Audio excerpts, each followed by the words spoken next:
आका सल्लल्लाहु ताला अलैहि वसल्लम असर की नमाज के बाद एक सहाबी से महवे गुफ्तगू थे।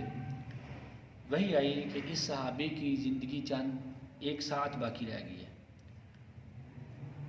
प्यारे आका सल्लल्लाहु अलैहि वसल्लम ने उस सहाबी को फरमाया, तो सहाबी ने बेकरार होकर अर्ज़ की, या रसूलल्लाह सल्लल्लाहु अलैहि वसल्लम, इस वक़्त मेरे लिए कौन सा अमल मुनासिब होगा? तो आप सरकार सल्लल्लाहु ताला अलैहि वसल्लम ने इरशाद फरमाया, इस्तगिल बित्तअल्लुम, इल्म हासिल करने में मशगूल हो जाओ। वो सहाबी जो थे वो मगरिब से पहले इंतकाल फरमा गए थे। रावी कहते हैं, तफसीर इब्ने कबीर के रावी कहते हैं कि अगर इस अमल से कोई और अमल बेहतर होता या अफजल होता तो प्यारे आका सल्लल्लाहु अलैहि वसल्लम उस सहाबी को वही अमल करने का इरशाद फरमाते।